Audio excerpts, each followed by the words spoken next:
Welcome, everyone. Thank you for joining us today. Connect with the campaign for grade level reading on social media. On YouTube, subscribe to our channel at Grade Level Reading. On LinkedIn, Facebook, and Instagram, follow us at Campaign for GLR. And on X, follow us at Reading by Third. Please use the hashtag Learning Tuesdays and tag us to share anything that you learned from today's webinar, and we'll be sure to reshare. We encourage you to share your questions, reflections, and observations on social media. My name is Sierra Sanchez, and I'll be behind the scenes helping to produce this webinar. Before we get started, I just wanted to take a moment to acknowledge our enterprise and programmatic funders, as well as our individual donors. Your support not only allows us to hold these vital conversations, but also helps us create meaningful opportunities to share insights, foster connections, and build the CGLR community. Thank you. As we get started, I have just a few housekeeping details to share with you. First, we would love for you to introduce yourself, so please use the chat box at the bottom of your screen to share your name, your city and your state, and your organization. Be sure when responding to select everyone so that we all know who is here, and feel free to share your thoughts and insights throughout the duration of the webinar. All attendees are in listen-only mode, but we encourage your engagement by posting questions in the Q&A box. We will dedicate the last portion of the webinar to respond to the questions you post during that discussion. The webinar is also being recorded and live streamed on Facebook. A link to the recording, as well as any slides, bios, and resources, will be sent in a follow-up email to all who registered. And last thing, we will be posting a brief on-screen poll during Q&A and highly encourage you to respond. This helps us with our commitment to continuous improvement. And before we get started, I just wanted to take a moment to highlight some of our upcoming webinars. Next week on June 3rd, we have an exciting doubleheader, starting with a Kindergarten Matters webinar at 12:30 Eastern Time. This will be on the transition into the kindergarten year, hearing from on-the-ground and policy experts who will speak to the importance of preparing children and families for the kindergarten year and making sure they feel supported. At 3 p.m. that same day, we'll discuss the foundation of EdTech, ensuring that universal access to the internet in light of the end of the Federal Affordable Connectivity Program. And on June 10th, another doubleheader. We hope you'll join us for one or both of these. A Crucible of Practice Salon at 12:30, where we will be accelerating what works in rural communities. And at 3 p.m. that same day, we'll be continuing our More Hopeful Futures or Children as Collateral Damage series, this time focusing on SNAP. More information and registration links for those sessions will be posted in the chat box now, and we hope that you can join us. And joining you now is Michelle Siosen-Hyman, Senior Consultant with the Campaign for Grade Level Reading. Thank you and enjoy. Thanks, Sierra. Welcome, everyone, and thank you for joining us. Today's session is the fourth installment in our ongoing series, More Hopeful Futures or Children as Collateral Damage. So over the past few months, we've been examining how policy choices, intended or not, can either center children or sideline them. In each conversation, we've asked critical questions. Are children being lifted up, or are they being left behind? Our first session examined the evolving role of the federal government in education, focusing on the children and families who may be affected by proposed policy changes. Our second session zeroed in on the unique challenges facing children and immigrant families, exploring how current and shifting policies affect their well-being. Most recently, we examined Medicaid's essential role in children's health and development and what's at stake across all of our public systems when that lifeline is threatened. And today, we turn our attention to Head Start. With decades of impact, deep community roots, and bipartisan support, Head Start remains a cornerstone of early learning and family well-being. But in a time of shifting winds, we ask, can it become even stronger? Can we grow and improve the program in ways that expand its reach and deepen its impact? So this conversation is about possibility and responsibility, and we're thrilled to have such an experienced and insightful panel to help us explore what's next for Head Start. So I'm really excited to be in conversation with today's speakers. Please note that a link to their full bios will be placed in the chat, but I just want to do a quick introduction of who we have today. We will start off with Brittany Alexander, who will be setting the stage, providing some data and insights around Head Start, the landscape of Head Start. She is a research assistant professor at the Children's Equity Project at Arizona State University.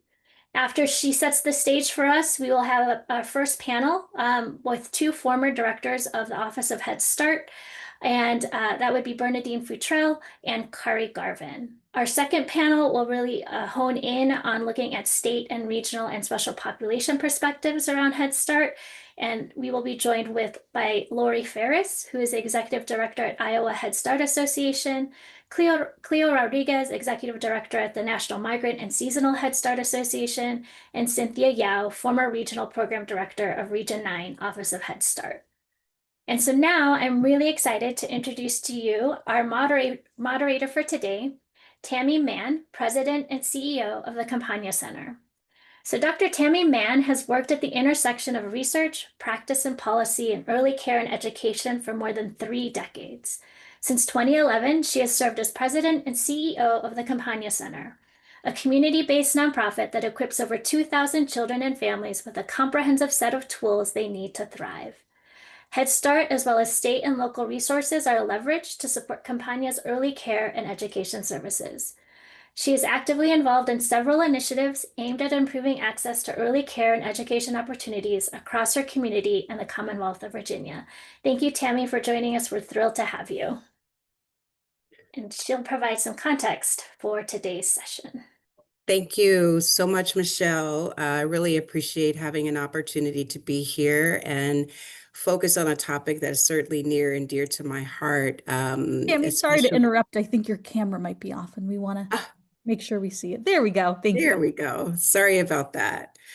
No, as I was saying, I especially appreciated your comments about centering this conversation around Head Start becoming stronger and the possibility of improving the program in ways that can expand its reach.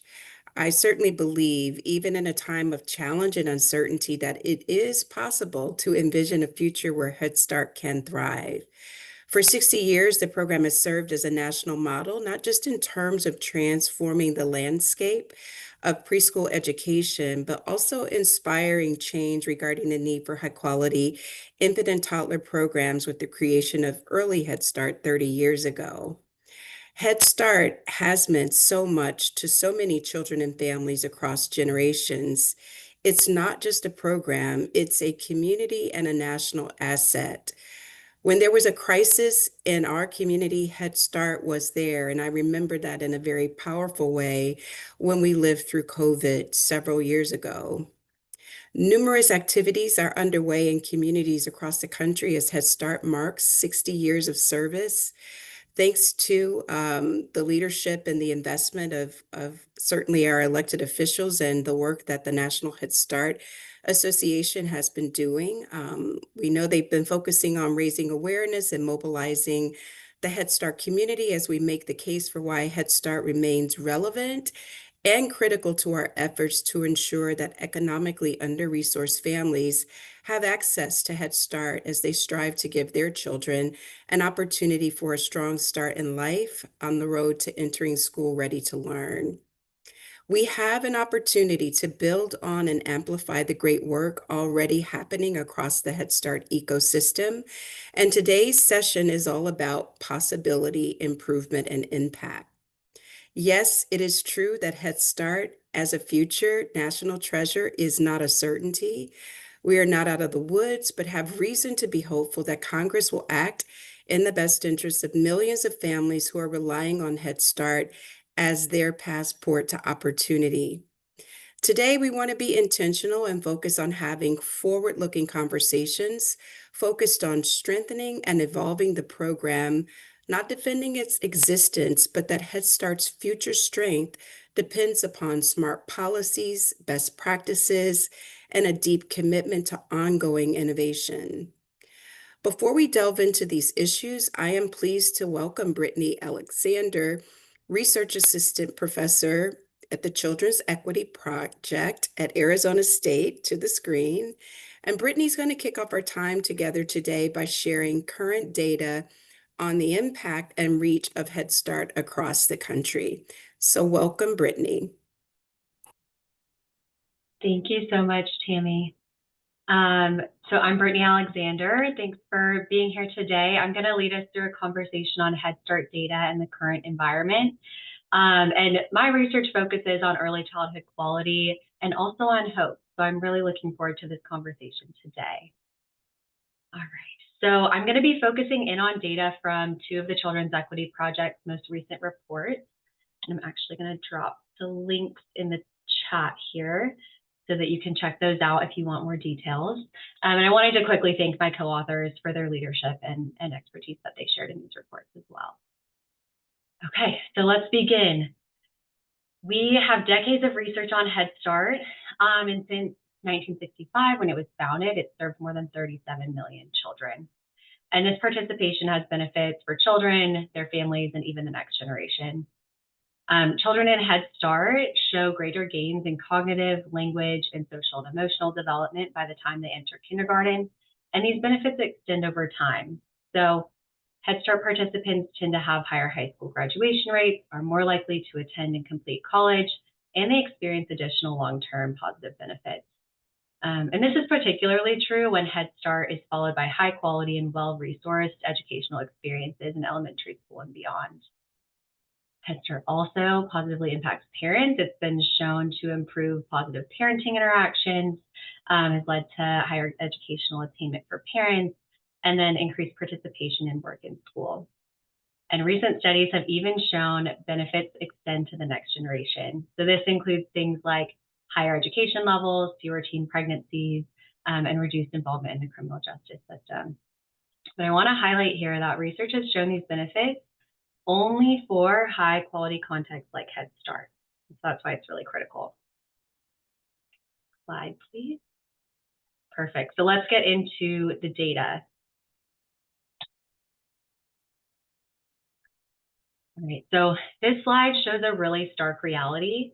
If Head Start were eliminated, thousands of children in every state and territory across the country would lose access to critical learning services. And so in 2024, more than 800,000 children were enrolled in Head Start, and they were served by more than 3,300 programs across the country. And these are children who already face significant barriers due to poverty, and without Head Start would have a hard time accessing high quality early care and education support. Next slide, please. So it also impacts the workforce. So thousands of early childhood educators and staff would be displaced. And one of the really unique parts about Head Start is its intergenerational model.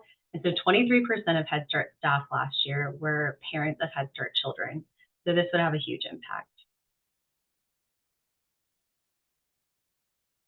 And I want to highlight in the grand scheme of things, Head Start only makes up 0.18% of the federal budget. And yet we saw and talked about all those amazing benefits from participation in the program for children and families' well-being. And so elimination of this would result in the loss of billions in funding for early childhood, again, across the country. And that has impacts for not only the children and families served, but schools and local economies too. Okay, so this was a high level on the data of where and how many children are served. But Head Start plays a particularly important role for children with disabilities and those in rural communities. So I'm going to talk about some of those impacts. And then Head Start is also more than education. So there are also really important health and well-being services. So I'll touch on those as well. So first, Head Start is inclusive of children with disabilities by design. 10% of slots, so that's roughly the population rate of disability incidents, 10% of slots are reserved for children with disabilities. And it serves as a critical site for developmental screening, early identification, and inclusive service delivery. And Head Start stands out particularly in comparison to other early childhood systems. So for example, that's these bars here. In Head Start, preschoolers with disabilities are required to receive their services in inclusive settings, but that's not the case in public pre-K. And so you'll see across the country, there are much lower rates of children receiving their services in inclusive settings in pre-K. And then also relative to the childcare system, Head Start is really inclusive. So in the childcare system, in many states, the majority of states, only 1% or less of childcare subsidy is going to children with disabilities. Head Start is really important for these children and their families. Next slide, please. Okay, great. So Head Start is also really important for the childcare supply. As we all know, affordable childcare is really hard to come by, and this is especially true in rural America where childcare options are sparse. So 51% of Americans live in a census tract with low or no childcare supply. And this is where Head Start is especially critical. Next slide, please. So I'll just give a couple of examples here, but 86% of rural counties across the nation have Head Start centers. And across these county examples here, Head Start is serving a large percentage of the children in poverty who are under 5 years old. So for example, in Lincoln County, Montana, Head Start serves around 70% of children in poverty. And so this is really critical for their access to care. Without Head Start, many of these families wouldn't be able to access high quality early care and education. Next slide. Okay, great. So Head Start also provides more than education. There's a strong focus on health and on economic development. I'm going to talk about health here. So Head Start provides nutrition, health, and connection to health and dental services. So children in Head Start, just like school-age children, rely on the program for meals that provide critical nutrition, which is the foundation for their development. And also a connection to health insurance and a medical home to access healthcare. So in fact, in 2023, participation in Head Start was shown to increase the number of children who are up to date on prevention and primary care services. So these comprehensive services, including the dental connections too, are really important for supporting the whole child across their physical, cognitive, and social and emotional development and learning. And then these health benefits also extend to families and impact families. So there are many, many forms of treatment and training that families can receive through Head Start. And this includes things like 95,000 families receiving mental health support. And so all of these amazing services and impacts, can you go to the next slide, please, have continued in the midst of a national conversation surrounding Head Start and in the current moment. It's been a pretty chaotic couple of months, as you all know, so I'll just give a brief overview of the current context, but I think my fellow panelists are better equipped to speak to the details and impacts of these actions. But in recent months, programs reported experiencing delays in accessing federal funding, which has jeopardized operations. Federal guidance has been issued, but there's a lot of uncertainty around this still. And Head Start funding was under serious political threat. But this was met with really strong advocacy. And so for the time being, it appears that Head Start may be safe and we can look toward the future like Tammy is thoughtfully laid out. So with that, I'll hand it back over to Tammy. Thank you so very much, Brittany, for that very thorough overview. It's clear from the data that you shared that Head Start is so much more than just a preschool program. The ripple effects of Head Start on the early childhood ecosystem are vast, and its loss certainly would have extensive ramifications for communities across the country, certainly those that are reaching children in rural settings, children with special needs, and so forth. So we really appreciate you starting the time off by anchoring our discussion with data. So now I have the pleasure of actually welcoming our first panel on the screen. We're delighted to have Bernadine Futrell, who is a senior fellow at IEL and the former Deputy Assistant Secretary for Education, as well as a director for the Office of Head Start, and Kari Garvin, who is the former Director for the Office of Head Start. We're delighted to have both of them here. I'm going to welcome them onto the screen at this time so that we can dive into our conversation around thinking about Head Start Future. So welcome. Really glad to have both of you here. I actually want to start with you, Kari, if I may.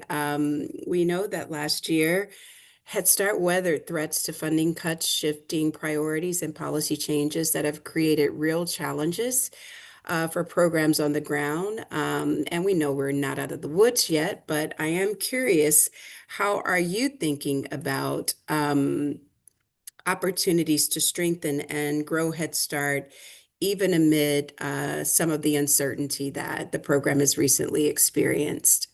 Well, Dr. Mann, thank you for the question. And to my co-panelist, Dr. Futrell, good to be with you this afternoon. You are right. We're not quite out of the woods yet. And I do just want to underscore that point. I mean, there's still some headwinds that we're facing, but I think there's opportunity in even the headwinds that you sort of outlined, and even what our previous presenter mentioned a little bit in her remarks as well. So I think that when we think about the hope and the opportunity that's before us, first of all, the Head Start model itself is still pretty solid. It is, as we've heard, it is sort of defined or characterized by comprehensive services, two generation approach that is embedded in communities, and there's also lots of room and opportunity for local design and innovation. So when you take all of those pieces, as long as those pieces are left intact, Head Start, I think, still has a pretty bright future in front of it, including the fact that there's no other entity that really delivers in that way. And so I think that makes it pretty significant. So that's the first part. The second thing I will say is that as long as we do no harm, I think that the promise of the new regulations that are before us still will sort of expand and build on the opportunity for Head Start. Some of which, by the way, aligns very closely with the current administration's "Make America Healthy Again" agenda. If you heard Secretary Kennedy's remarks the other day when he was appearing before the Senate, he plainly said that Medicaid, Medicare, and Head Start would all be part of the Mhm. MAHA agenda. So I think there's an opportunity to enrich the health and mental health needs of children, families, and staff. So that's what I see. Awesome. Thank you for that. Bernadine, how would you like to sort of build on what Kari has spoken about? What do you see as opportunities to strengthen and grow Head Start in this current moment? Thank you so much, Tammy. It's good to see you. Great to be on this webinar. I'm going to start with the second half of your question. What brings hope? So what gives me hope is today's conversation. So I want to thank the campaign, Ralph, Michelle, Sarah, and everybody that's working behind the scenes to push these important conversations to the forefront so that we can have them in the open, but then process how it applies to our local context. And I'm extremely grateful to my colleague, Kari, as well as leaders that are on this line. These are folks that I call, that I went to visit, that I read your research, that I'm Googling, what would you say on this question as I led. So I want to thank you from my whole heart on behalf of all of our Head Start babies for your leadership. Cleo, Lori, Brittany, Tammy, again, and my forever OHS family, Cynthia, I want to just say thank you for your leadership. But like I said, I'm hopeful because of people, the people that make up the programs. That's what the work is about. The educators, directors, children, families, they never lose sight of the mission. And I think everybody joins together, locks elbows, and says, we want to do what's best, what's family and child centered and effective. And when you start with that question, you can find agreement and ways that you can move and support kids in new ways. I'm seeing more stronger alignment between Head Start and the broader early childhood life system, as well as the health life system. More people recognizing that Head Start is not just a nice to have, but it's an essential part of this infrastructure to really move families from poverty to prosperity, to support our health, our wellness of our children. And I'm seeing this new generation of Head Start leaders emerge with a boldness to really lead for their communities. I will say that where we are now, it is challenging, right? But it's not just today, it's been going on for years. And so there's no question that our nation and Head Start has not been excluded from the challenges that we're facing. Folks are living it with, not being sure about funding, staffing shortages, unsure of how to navigate. But what I will say, and what I've always said, is Head Start is strong, and that these types of opportunities give us an opportunity to show our strength, just like with the budget, just like the other things that are coming forward. And I think what I would say is just stay the course, keep kids in the center. And that's the hope that we have to all lean into. Thank you. Awesome. Thank you so much. And listening to you both, Kari, in your comments, you mentioned the regulations, and I'm wondering if you could talk a little bit about what kinds of opportunities do you see for Head Start programs as they focus on complying with some of the regs that have come out? Maybe you can talk a little bit about Well, that. I appreciate that question. And just as a reminder to all of us, I mean, there lots of things have gotten so much attention here in recent days, but the Head Start regulations have been updated Mhm. with a view to really improving the workforce and strengthening the workforce and delivering even in bolder ways for children and for communities. And so and now, of course, those the compliance timelines for some of those will be extended a few Mhm. years from now. But I think we have some important things to celebrate today, and then some things to look ahead to in the future. First of all, we have broadened eligibility as it relates to the new regulations, right? We can now, for families whose income might be over the federal poverty thresholds, but who have excessive housing costs, we can deduct those excessive housing Mhm. costs to broaden eligibility. That's a big deal. There are people who really could benefit from the program who are spending, more than a third of their income on housing, and so I think there's a great opportunity there. We have it broadened and expanded the mental health supports again for children, families, and for staff. Again, another big deal. I think that's an important thing. And then, of course, the pay parity requirements to make sure that we are um, really taking care of individuals who have worked hard to train and develop and be credentialed in certain ways. The way that I have liked to talk about it in the past is that Head Start has historically been subsidized by the generosity of a Mm. lot of women who just said, you know what, I'm gonna commit myself to this work, even though I am earning, less than a fair wage. And so I think we have an opportunity to correct that in these new standards as well. So again, just summing all of that up, the opportunity is to build a stronger workforce, to broaden eligibility, and then to raise the standards of requirements in some important ways that we have to look forward to over the next, I would say, 7 years. Mhm. Yeah. That's quite comprehensive. Workforce, housing, a number of those developments are designed to help make things better. Bernadine, anything you want to add on the regulation front, just in terms of new opportunities that you see? Absolutely. Thank you. And again, kudos to my colleague for getting a lot of those things over the hurdles there. One of the things that I want to just make sure I say, the goal for, the work that we've done we both served in the Biden administration was to be really put the line that quality and equity are non-negotiable. And when we talk about serving children and families, we need to think strategically about what policies, what opportunities, and what ways that we and others can do to make sure that children and families who can benefit the most from Head Start are reconnected and connected to that life system early on. And we know that the COVID disruptions, as well as economic downturns, upturns, all the 360s that the economy does, really puts families in a lot of instability. And so the federal vision for Head Start is really to provide that stability for families. And thinking through the Mm. policies is a way to do that, and a way to make it clear, accessible, and in a supportive way for our Head Start directors, our community leaders to reach and connect children and families to the program. Mhm.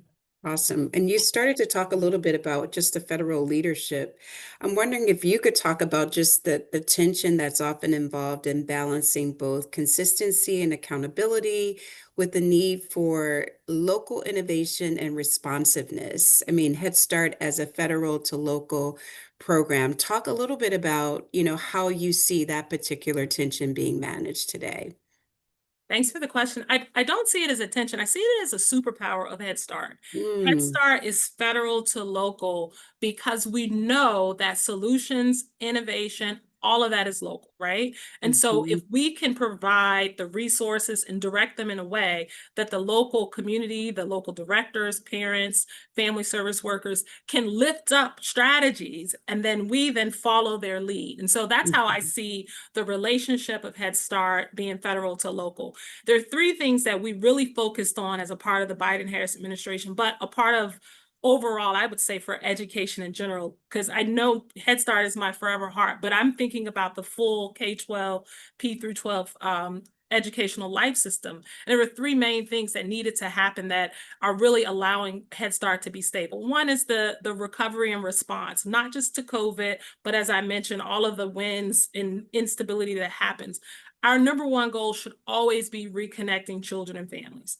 We want to support our programs and their enrollment. We want to support our local community leaders and making sure they have strong partnerships on the ground. That's why we push different opportunities and ways to think about it, because I'm on this call and I have what I've been calling our COVID kindergartners. She's going to middle school next year. Our babies who were disrupted in kindergarten during the pandemic, they're going to middle school.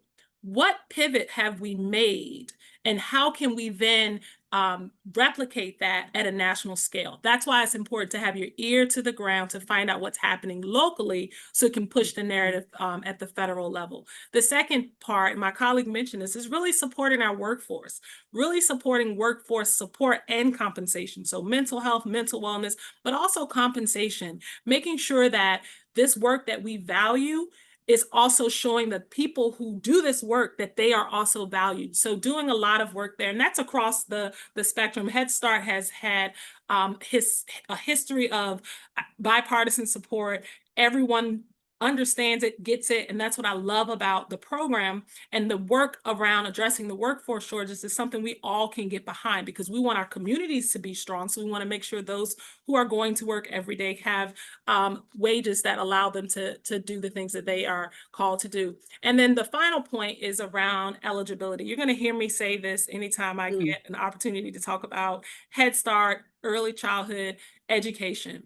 Our job is to always connect families and children to the life systems that are going to benefit them the most. And that's why focusing on eligibility and expanding access. So we were able to include SNAP as a way to kind of determine eligibility. We didn't do that because we thought it was a good idea. We did that because we heard from local Head Start programs that it's what was needed to happen in order to reach children and families, to remove burden, as well as to make sure that we're supporting local communities. So those three things, plus many others, is really how I see this system of the federal to local. It's really a superpower that not many programs have, that Head Start has, and I'm very proud that it has sustained that over the years. Wow, superpower, superpower. Kari, your thoughts on this whole, the importance of the consistency, accountability with just the local innovation and responsiveness. How do you see it? It's been described as a superpower, and Yes, it clearly has. people on the call are sending some love up for that comment. I just want to call that out. So, what are your thoughts on that front? I love that. I just say amen, amen, amen. Everything the Bernadine just said was spot on.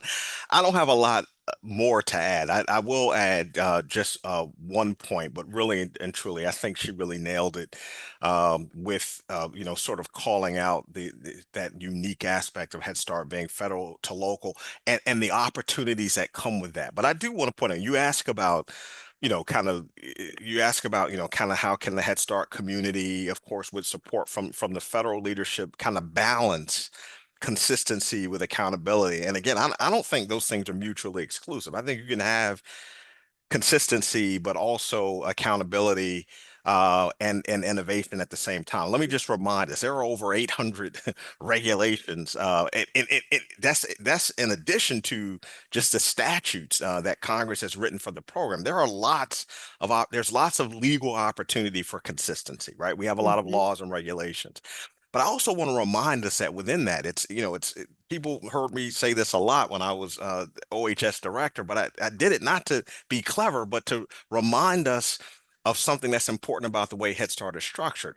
Section 648 and 649 of the Head Start Act specifically call out opportunities for all Head Start programs to build on innovation, to locally design programs. Again, within the Head Start and Early Head Start framework, but the ability to sort of distinguish yourself based on local need. And that opportunity has been there for decades, right? I mean, it's not a new idea for us, and so I hope, I urge us all to remember that fact, and then to give ourselves permission to act on it, right? So as you heard Dr.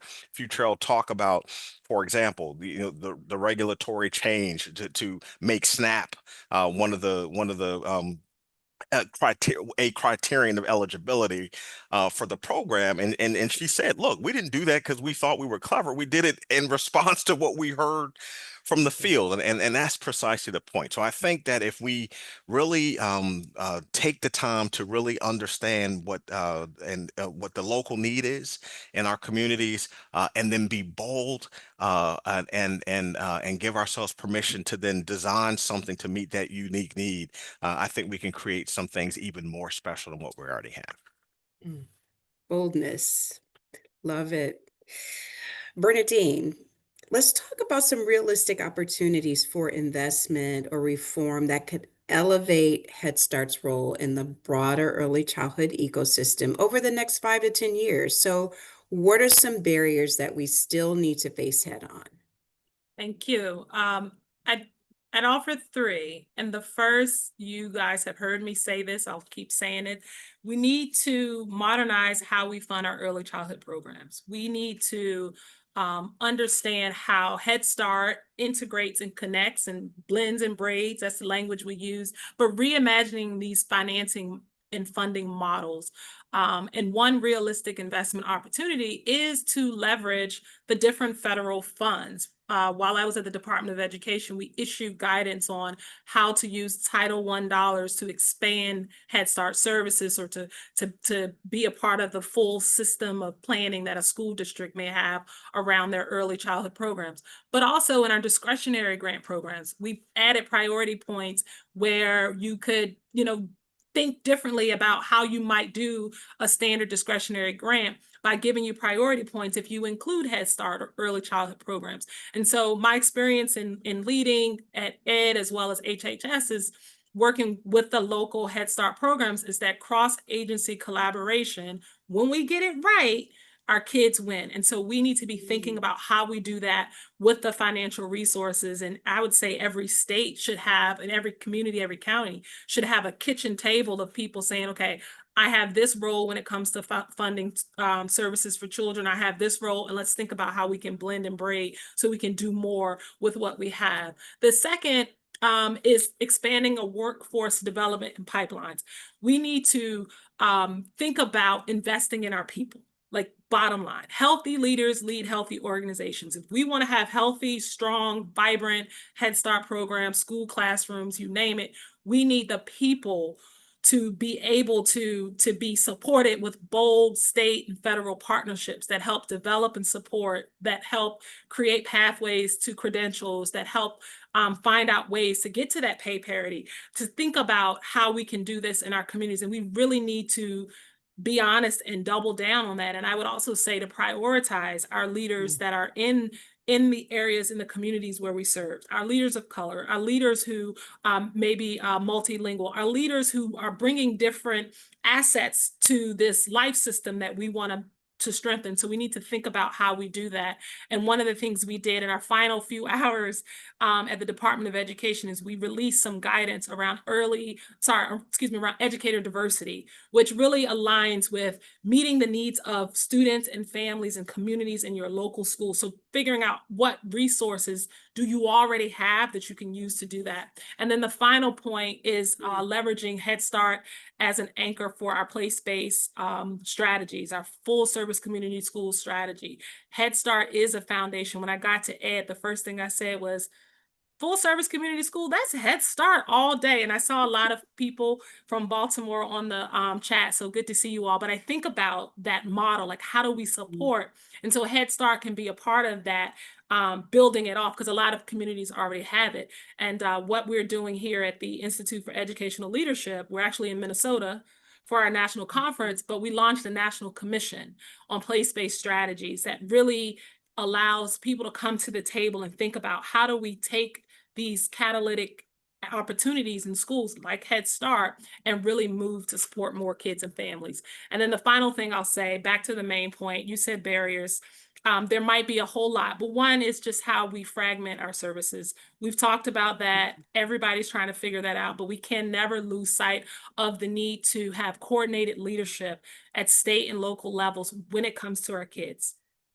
There should be coordinated leadership that is speaking to our governors, speaking to our mayors, speaking to who you name the leader, that is thinking about how all of these decisions impact our kids. And I think that's a part where we can unify, and Head Start could lead the way with that. Thank you. Awesome. Awesome. Kari, you want to add to that? Man, I'm gonna try. I don't know. I really like those responses. Those are great, great thoughts about sort of the pathway ahead. I'll add a couple to the mix, but I like a lot what Dr. Futrell just ticked off there on that list. I do think that if we're talking about, you know, kind of what are the barriers that could still perhaps sort of rear its ugly head and get in the way.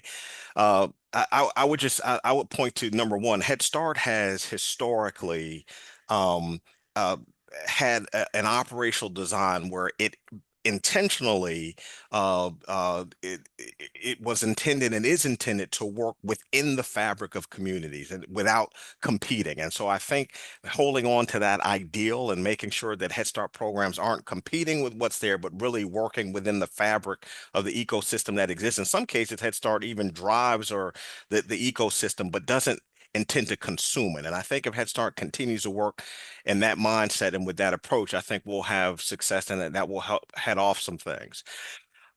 But I also think that something that would help move the system along more smoothly is if there, and I'm going to make up a term here, if legislatures or even Congress would create what I'm going to call reach back legislation, right? So a lot of times we'll see that Head Start is required to engage with school districts or required to engage with this partner, but there's no legislation that requires that partner to similarly reach back and engage with Head Start. I think if our lawmakers would just take it one step further, that will drive the synergy together. So I think that's an idea. I think we still need to leverage our Head Start collaboration offices a little more. You know, Head Start collaboration offices have been around longer than the early Head Start program. A lot of people don't know that. They were created in 1990, whereas early Head Start was created in 1995, and yet they still are the best kept secret. And I think in many cases in our Head Start system. So I think if we do a better job of leveraging those entities to broker those important relationships that we need on the state level, I think that would help as well. And then the last thing last two things is that Head Start, because the design, again, we work in the fabric and within the fabric of local communities. Head Start programs have the ability to fill the gaps, right? I mean, why shouldn't we scale infant toddler services, particularly since we know that again, there's an underreach there and an underrepresentation of children from birth to age 2 or in terms of systems. I think we can leverage Head Start to fill that gap and other gaps across the country. And finally, I'm going to build on something that Dr. Futrell said. So you mentioned this idea of sort of building communities. I think is kind of how you talked about one of your points, and I love that. If we think more broadly about the Head Start model, Head Start programs can also build community infrastructure in some important ways, right? So here's a practical example, right? There are parts of our great nation, I'll highlight Puerto Rico or South Florida, for example, that gets ravished by hurricanes and really bad storms.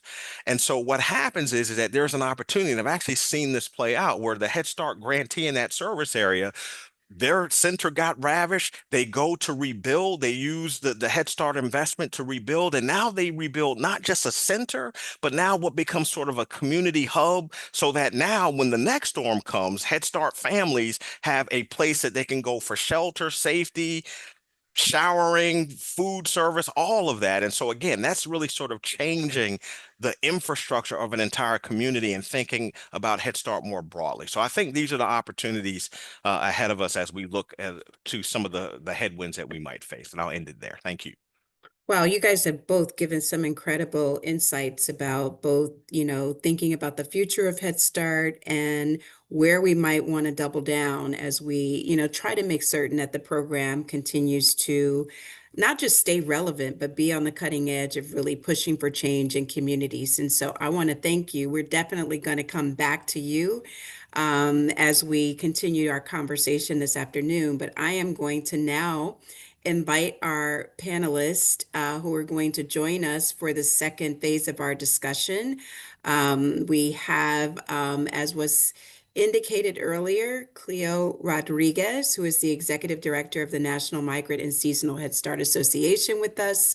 We have Cynthia Yao, former Regional Program Director, Region 9, Office of Head Start.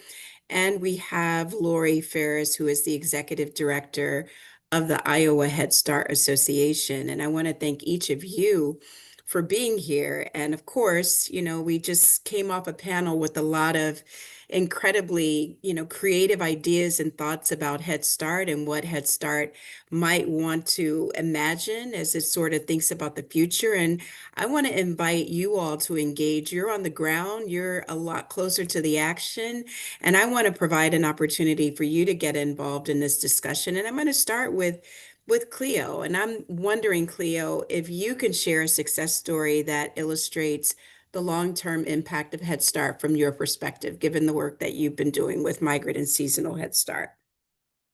Thank you, Tammy. And that was a great panel. This is a hard panel to follow. And so I'm going to do my best to contribute what I can. But, it's good to be on the panel with Cynthia and Lori as well.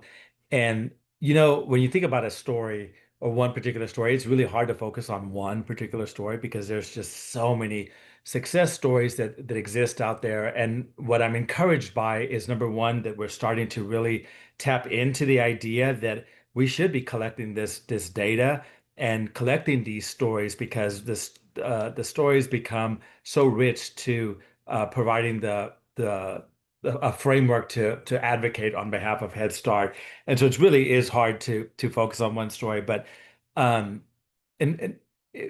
probably about 12 or 13 years ago, our association made the decision to create a summer internship program for former students that were part of the Migrant and Seasonal Head Start program. And we set out to look for students that were in college that had been through one of our ag workers program.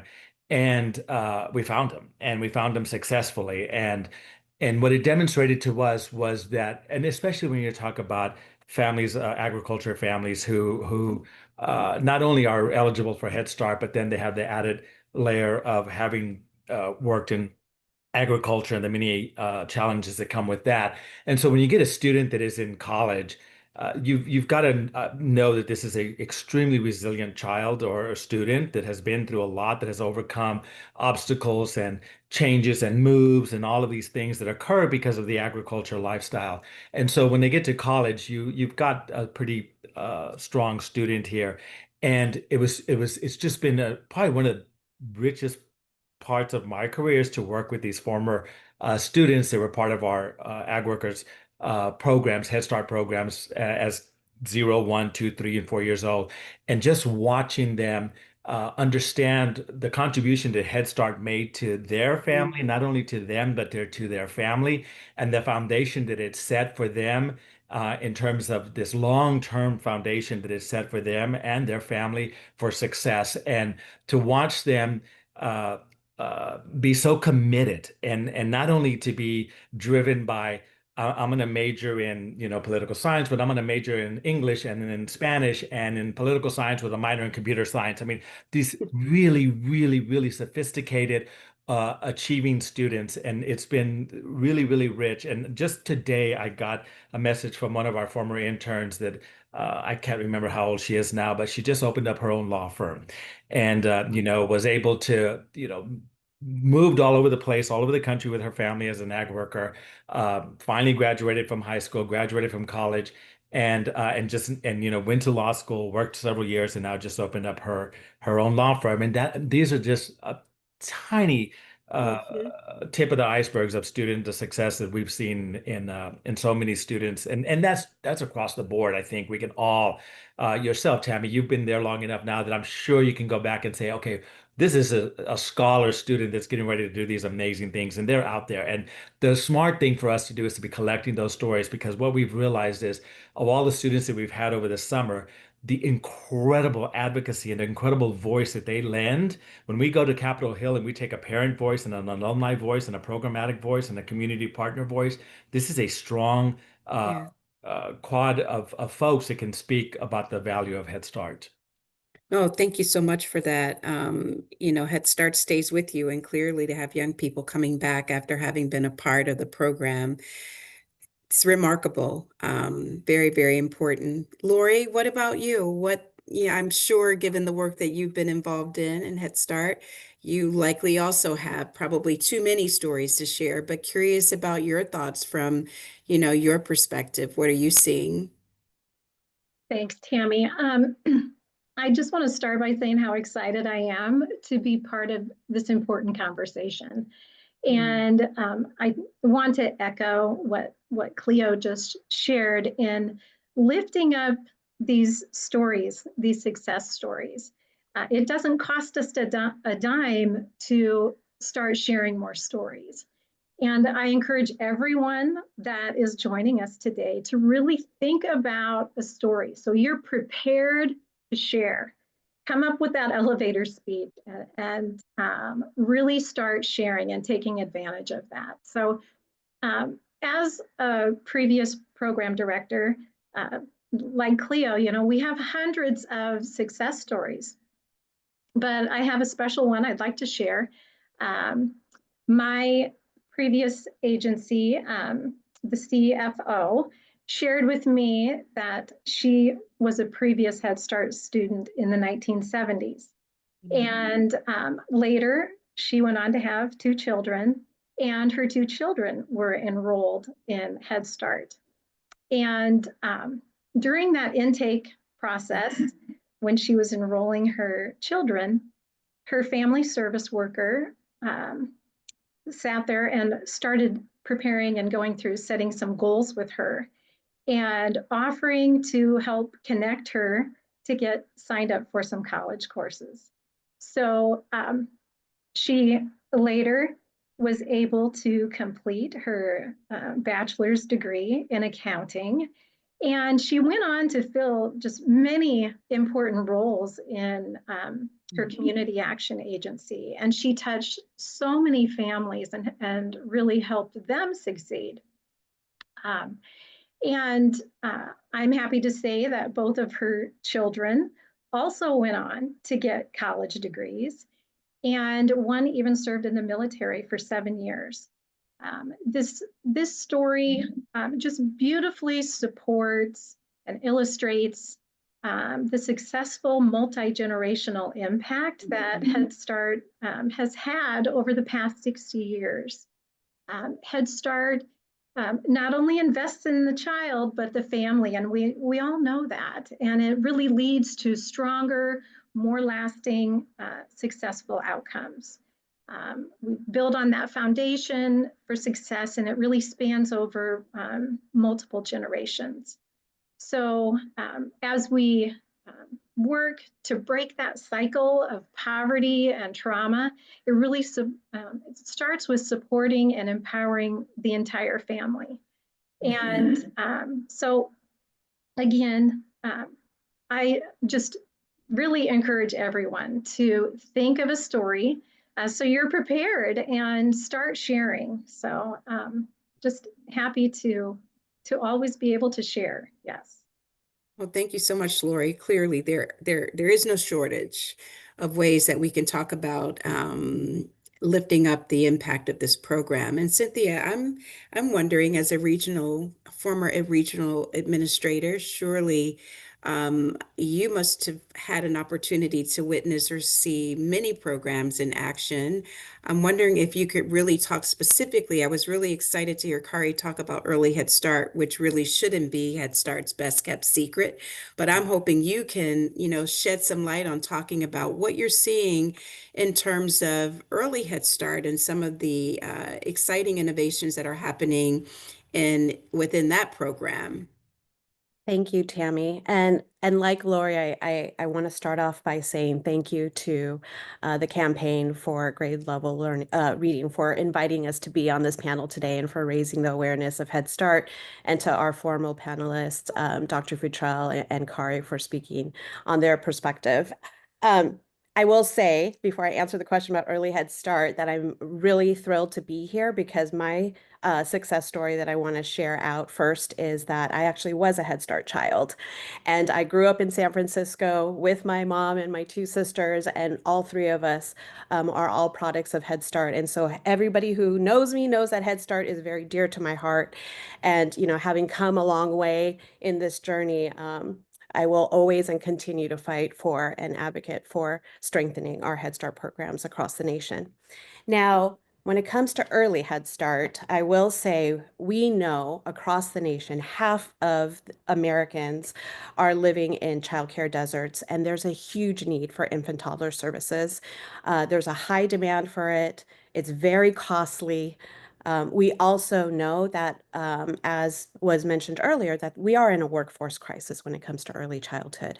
And it is one of the best kept secrets. I started in early Head Start. And what many people don't know, I think, when you hear Head Start, you think preschool. But Head Start provides services for not just children birth to 3, but also for pregnant women, expectant families. And the beauty about early Head Start is that it is very responsive to the community and to the needs of families. There's so many different program options or models that Early Head Start provides. So there is what is well known, the center-based model, but many people don't know that there's actually home-based or home visiting models in Early Head Start, which is really responsive to families who might be a little bit more hesitant and not ready to put their child into a childcare setting, but could definitely benefit from receiving, parenting support, infant toddler development, knowledge, or they might even live in more isolated areas where there may not be a center close by. And so home-based services really provide that. There's also the family childcare model.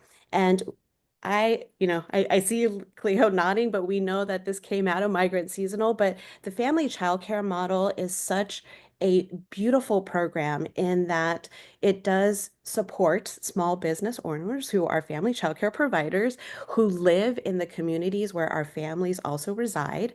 They are usually of also the same culture. They speak the language, and they provide a home-like environment for infants and toddlers. And so we really saw a spur and growth of this with early Head Start childcare partnerships, what happened about a little over a decade ago.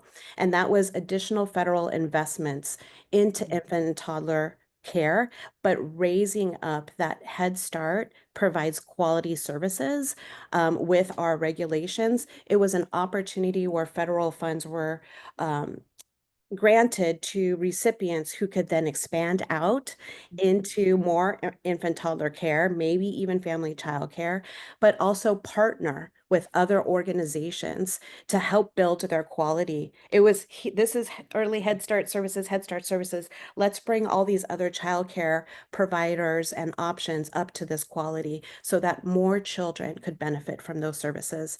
And last but not least, I want to touch on the infant toddler gaps and services to meet the needs of communities. Many people also don't know that, there are early Head Start providers that also serve in high school settings. We serve teen moms. We align with the school schedule of those high school students and provide them with opportunities to remain in school while still be able at times to go into those settings and be able to spend some time with their children, continue to learn about parenting. And so they're very supportive of that in that way. And we also have early Head Start childcare providers who also partner with, I would say, like domestic violence shelters or even homeless shelters, so that we are reaching families where they are and able to support them during very, very difficult, I would say, crisis times. Wonderful. Thank you so much for that, Cynthia, and for sharing your personal story with us as well. I tell you, Head Start has a way of just staying with you. Lori, I think you may have something you want to share on this front as well, just in terms of this idea of early Head Start and partnerships. And we heard a lot in the prior panel about the importance of really Head Start, really integrating and finding ways to really get connected to other parts of the early care and education ecosystem. What might you want to add to that? Actually, Cleo, I think, was going to follow up on that Cleo. question. I Yeah. got you on the infant toddler front, which we know, as Cynthia mentioned, is not new to migrant and seasonal Head Start because they've served babies from the beginning. Talk to us a little bit about that. I mean, and that's Cynthia, you inspire me, Cynthia. I loved hearing you share what you shared. That was incredible. And a lot of people don't know that the Head Start program that provides services to agriculture families has always served infants and toddlers. Like that was from day one back in 1969. And in fact, the majority of students to this day are infants and fall into the category of infants and toddlers. And I'm always amazed by the ability for our programs to be so responsive in terms of serving any child that comes through the door. And our programs are very nimble in terms of they may think they're opening their door on Monday and they think that 40 infants and toddlers are going to show up and 20 preschoolers are going to show up, and instead 60 infants and toddlers show up, and the ability for them to quickly adapt and meet the needs of those 60 versus the 40 that they were expecting. And it's not uncommon for, as I mentioned, that many of the students in our programs are infants and toddlers. We have a lot of young families that work in agriculture and that utilize our services. Cynthia also mentioned the family childcare, and again, another kudo for our programs that conceived this idea or that and have really honed in on this. And I'm like you, Cynthia. I love the family childcare model. I think it's exactly what you said. It meets the needs of the families. It's in our communities, the cultural piece. It's micro businesses. A lot of times it's minority-owned businesses. You're really doing so much in a community when you really elevate the family childcare piece. And so I think that it's a great model. And so and I'm looking in the chat, and I think yes, 0 to 5. The programs that serve the agriculture families have always done 0 to 5. That again was from day one. And I feel like when you look at a model, I think the programs that support agriculture families, known now as migrant and seasonal, that really is a strong model for Head Start across the board. Again, my very humble opinion. Very good. No, thank you. And I'm going to invite Lori and Cynthia to add to this question. And we might want to start with Lori, but maybe you can share one innovation or adaptation that has had a measurable impact on either family engagement or school readiness, workforce sustainability.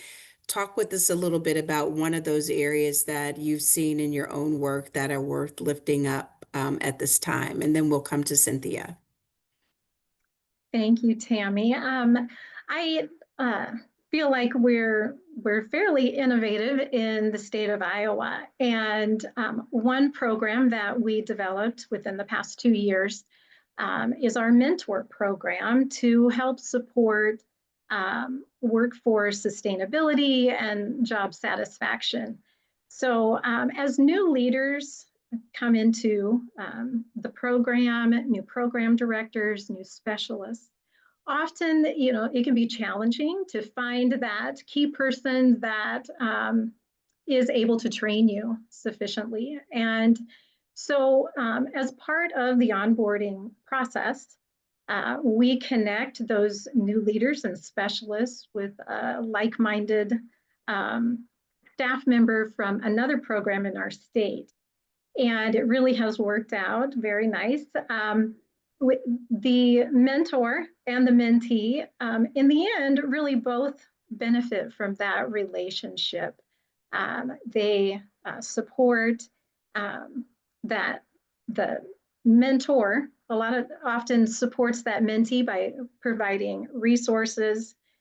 They're able to share challenges that they might be facing and share policies, procedures, best practices, and really lean into each other and learn from one another. The relationship really benefits the entire program at the end of the day. We end up with stronger programs and stronger leaders in our state. And it's important to be strategic as you're thinking about developing a mentor program. And I am always willing to help anyone from any state across the nation who would like to develop a mentor program, reach out to me.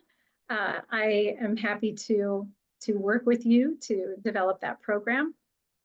We also encourage those type of relationships within the program for our teachers and assistant teachers and other staff members.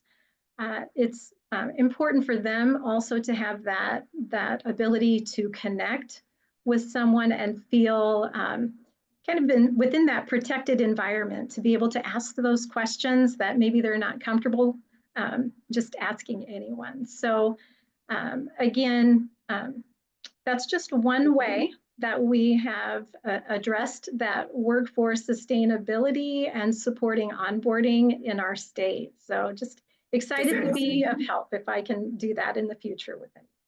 Thank you so much. It's so important to nurture the workforce. Cynthia, in the last minute that we have before we invite the rest of our panelists back to the screen, what about you? What would you like to share? So building off of Lori's mentorship, I think one of the greatest innovations we've known for a long time is Head Start's ability to engage with families and parents. And building off of the need in the workforce, what I've seen happen and grow so beautifully is what we have been seeing in the apprenticeship and career pathway programs that many of our Head Start organizations have started to develop out in response to the need to not just recruit, but retain qualified individuals. And so we've seen this happen where they're basically finding families who they already are engaged in those family partnership agreements, who have a desire to either go back to school or give back to Head Start because of how much it has also influenced their life. And maybe they're even volunteers in the classroom or in the program, and really support them through receiving additional education and courses. They even have tutors in place for them to help them, with their classes. They pay for their books, and they become, maybe a substitute or a floater in a classroom, and slowly continue to build that out until they're able to reach their degree and then be hired as a Head Start, maybe lead teacher, etc. And so we've been seeing this happen more and more across the nation, where programs are really embracing this career pathways model and supporting not just maybe teachers, but other types of positions, that bringing people into the early childhood field, starting with families, maybe reaching out to high school students as they start to venture into what may be their future careers, and having them see what it's like to work in an early childhood program, in a Head Start program. And I think we've all said this: once you get exposed to Head Start, it becomes, really your passion and dedication. And so the more we can bring folks into the Head Start world, I think we can continue to grow and support this workforce sustainability while still continuing to, engage in community partnerships partnerships, as well as family engagement. Awesome. Awesome. Well, this work around workforce support is so critical, given the challenges we know that, confront the early care and education field, from a national perspective. So I want to thank you both for sharing that. And I am going to invite the rest of the panelists back in. And Cleo, I'm going to tee up a question for you at the start of that segment. But first, I want to just thank each of you for coming in and sharing your thoughts with us this afternoon. I'd like to invite our audience participants to share their own ideas for policies and for practices that could strengthen Head Start. And you could do that in the chat or through the Q&A. The team at the Campaign for Grade Level Reading is committed to compiling these ideas and insights and sharing them as a resource in a follow-up email. Today's conversation reminds us that Head Start's power lies in its breadth and depth, national in scope, but deeply, deeply, deeply rooted in communities, as we've had a chance to hear. The perspectives shared today, whether from the policy arena or from direct implementation, paint a picture of a program that is evolving, innovating, and ready for the next chapter. So we're going to want to create a space where we could think collectively about what it will take to strengthen Head Start, not just at the margins, but at its core, leveraging the power of partnerships and communities. And we want to center both the urgency of the moment and the real opportunity we have to build on a very strong foundation. So we have the rest of our panelists all back here on the screen. And as I said, I wanted to get in one question before I invite everybody to kind of give a minute on one of two questions. But I did want to make sure we created some time and space for Cleo to talk a little bit about how Head Start is helping to fill local gaps in supports for diverse needs, including services for special populations, which is so important not to lose sight of in this moment. So Cleo, why don't you kick this off for us, and then I'll come back to each of the panelists with a closing question before we open it up for our participants to share with us. Sure. Thank you, Tammy. Yeah, I mean, I think that's and we heard it a lot throughout the panel, just the unique purpose that Head Start has served in our communities, and the ability for it to be responsive to what the community needs are. And special populations, obviously, and the families who work in agriculture are a very specific population, because that model is just so specific and so different from the regular Head Start model in terms of the program year and the hours of services and transportation. Our programs run, 4, 5, or 5, 6, and sometimes 7 days a week. And it's very seasonal in terms of when is the agriculture, when is harvest in need, when are the agriculture workers working, and programs that are responding as early as 4 o'clock in the morning, that they're deploying buses to the farms to go pick up children and keeping them till 4 and 5 o'clock in the afternoon. Again, all in response to the very special population of ag families. And then we have, our Native American families also too, and our Native American programs that are very, very, very customized to meeting the rich and cultural needs that children from Native American families are needing, or the families are requiring, in order to maintain that rich cultural diversity that's so important in the communities. And so yes, Head Start has been extremely responsive, and having to really be intentional on how they develop and carve out these specific programs to meet the specific needs of these special populations, again, farm worker families and Native American families as well. So, but thank you for helping me allowing me to point that out. Oh, yes. No, it's very important to call attention to really these very unique and important needs that we want to make sure are not lost as we sort of talk about the program and the richness of what Head Start has afforded so many children and families across the country. All right, so that we can create some space to hopefully get in a question or two.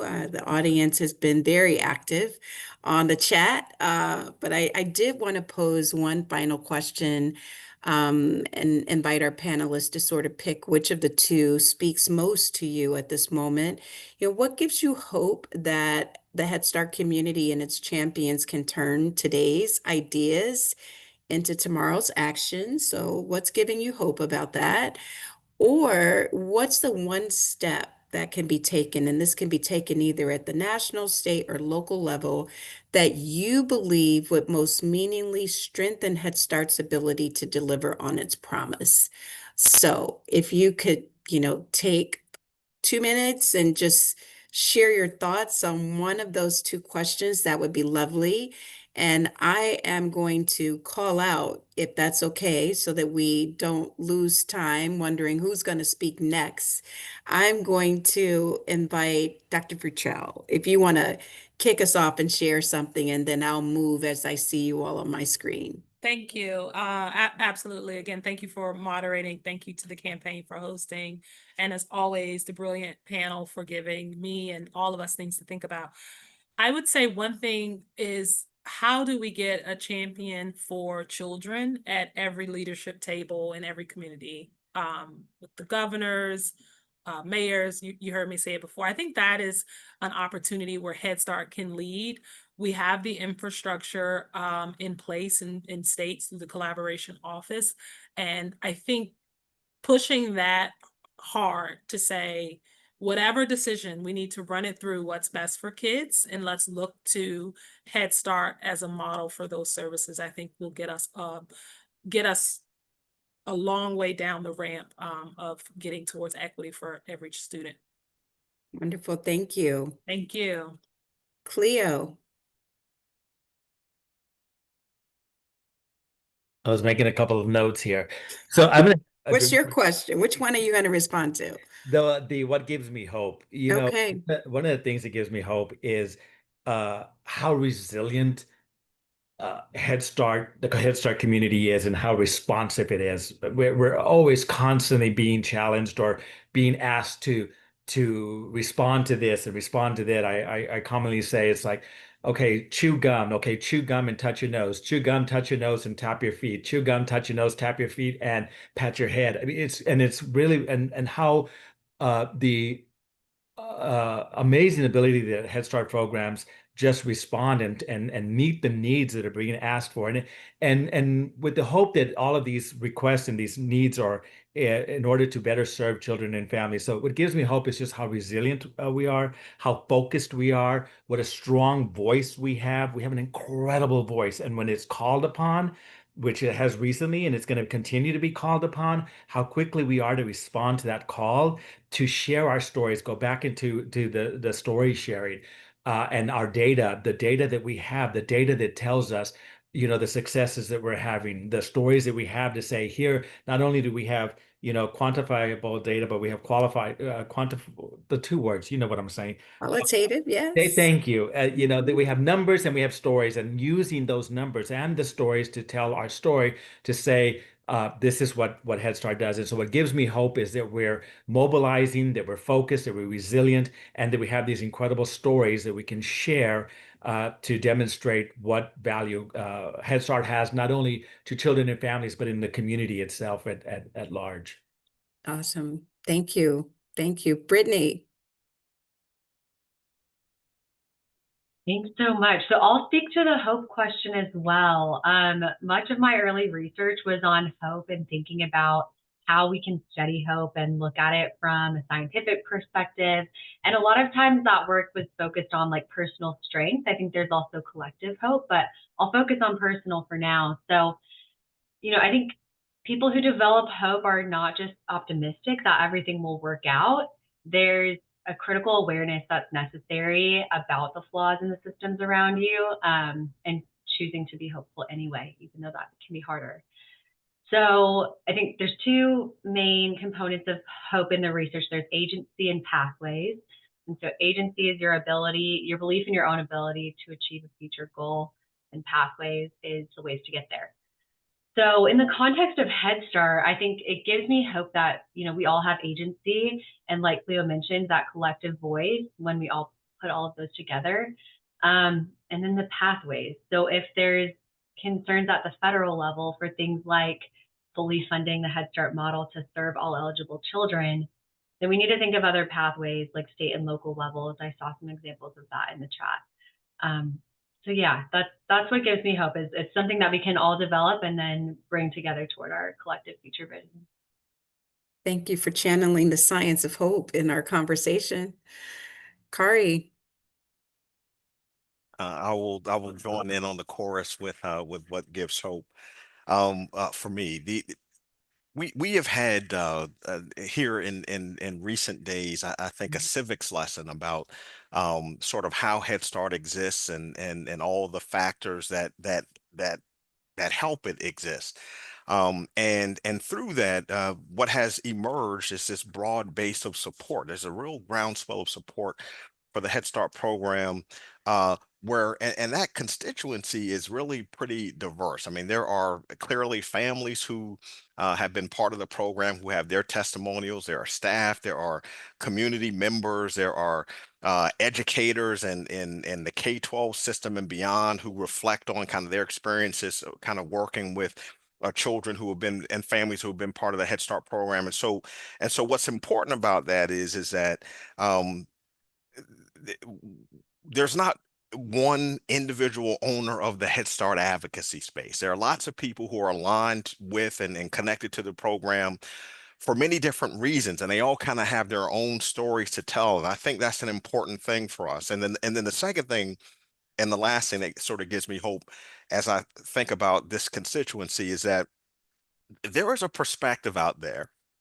There's a perspective out there that Head Start, should be eliminated because, it's just serving a bunch of freeloaders who are sort of getting a free ride on, the taxpayer's dime. And I just want to remind us all that, and this is part of what gives me hope as well, is that the majority of Head Start families are working families, which means they're taxpayers too, right? So that means that they are actually reaping a benefit of a program that they are in part subsidizing as well. So I think that the ability to dispel that myth and to show that, that this program really does help to individuals to become their best selves, to contribute authentically to society, and so on and so forth, I think is a very, very, very, very good look for the program. So these things give me hope. Thanks for the opportunity. Wow, thank you. That's quite a powerful myth to call forward. Thank you for speaking that in the space. Lori, which question spoke to you? How we can strengthen Head Start as we move forward. Yes. So, I agree with Bernadine in that it is so important as we move forward to make sure that we are at every single table and we are representing Head Start. And that really is done at the community level, the state level, and the national level. So it's really up to every single person who is joining us today to ensure that that is happening. And I think all of us can agree that we can maybe have feel a little relief right now that we're included in this budget. But now is when we really need to dig in and look to the future and just have a bigger, bolder voice for Head Start as we move forward. And that needs to be done collectively, from parents to staff to all programs and our community partners. As we look at the future of Head Start, we are a model of continuous improvement. And at this point, we can't just settle to preserve Head Start. We need to think about how Head Start can evolve as we move forward to really meet the needs of the current world and the current early childhood world, right? We are seeing changes at the state level. There's conversations about the Department of Education and what public school is going to look like. And really, where does Head Start fit into that as we move forward? We know we have the gold standard for early education. Our data, our history, our 60 years, we can stand on that. And we need to be that voice, share that information. We need to start building stronger, better relationships with our public schools. We need to be collaborating. As Bernadine mentioned earlier, we need to be thinking about how we can blend, braid, layer funding as we move forward, and what that mixed delivery system in every single state is going to look like. Parents deserve a choice. Head Start and early Head Start need to be a part of that choice. And I just really just reach out to everyone to be dedicated to what they can personally do to advance Head Start. And again, I just want to thank everybody for allowing me to be part of this important conversation and being able to share my thoughts. So. Wow. Collective action, building bridges, not being afraid to lean in and think different to help evolve the program. Cynthia, your thoughts, the last Okay. question on this. Thanks. Well, just to, I think, put together what everybody has already said, but I think I'm going to choose the one step, right? Because I like to talk about strategies and what we can do. And I would just sum it all up by saying, both on a national, state, and local level, we need a national campaign to raise the awareness of Head Start and everything that Head Start does. Head Start, as we said, has been around for 60 years. It's been a quiet foundation behind millions of success stories. We already know that it's the pillar of education, early education, and it's the, like Lori said, the gold standard. So, but I think there's still too many people that don't know what Head Start is. We have a lot of organizations across the nation, and they may know the organization, but they don't know that they do Head Start. And so for every Head Start organization in your community, I would say, what are you doing to continue to raise your visibility in the communities that you serve so that they know that you are Head Start? And even to the Office of Head Start and to Head Start, associations, I have been saying this for forever. We need a national campaign. Everybody knows what United Way is, what the Red Cross is. Everybody should know what Head Start does and what Head Start is. It is, again, the quality that we all strive for. Every child, every family, every community is impacted by Head Start. And I myself am not relieved by what's happening in the budget right now. I'm actually still fearful. And I think people need to understand that even if it is flat funding or, there is money in the budget, it's not clear what that is going to look like for Head Start. And there's too many things that are still threatening the ability for Head Start to remain as quality as it is. And so it's not to stop now. It's actually more that we need to raise the awareness, because it can't be Head Start staff, families, and us supporters who are here today on the doorstep saying we need to strengthen Head Start. It's in the communities. There's a lot of other corporations and businesses that, support Head Start. There are the employers of our families who are receiving services will be impacted if Head Start goes away. And most importantly, our children. What will happen to our children if Head Start's not there in their community? And so if I leave with anything, it's that everyone across the nation, touched or not touched, will be impacted if anything happens to the Head Start program. Wow. There it is. I will say one of the hardest parts of facilitating today's conversation has been sort of being in the community and just having to hold back as I'm listening to the incredible perspective that's being offered about how we cannot sort of get comfortable. Yes, we know that there are absolutely challenges on the funding front. Nothing is certain, but we have a strong foundation that we can build on, and we need not to be afraid of stepping into evolving. And that's what I am hearing from this panel, and that's what we need to lean in and get ready to do. Centering children and families as a part of that is core, because when you do that, it's really hard not to do the right thing when you center children and families. So I just want to say, We've had a robust conversation. We are just about at time. We're not going to be able to entertain questions. There's been a ton of things going on in the chat. I'd like to just thank our panelists again for the very powerful insights, thoughts, and reflections that you've shared. We've heard ideas for strengthening policy, for elevating practice, building on what works, that is grounded in decades of commitment to children and families. What is clear is that Head Start's foundation is strong, and now is the time to invest in its future, to support growth, improvement, innovation, and impact. And with that, I am going to pass it back to Michelle, who has just a couple of parting words, and we'll be good. Thank you so much, Tammy, and thank you to all of our speakers and panelists. This was a great, amazing conversation, really centering on children and families, and I was really honored to work with all of you in putting the session together.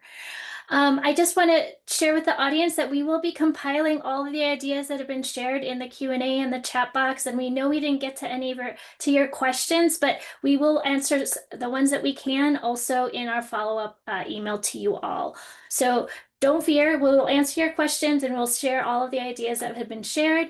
And we want to keep this conversation going and keep pushing to ensure that Head Start continues to deliver on its promise for the next generation.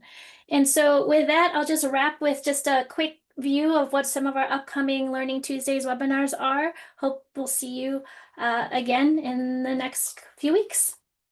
All right, well, thank you, everybody, and we'll see you soon. Thank you. Bye.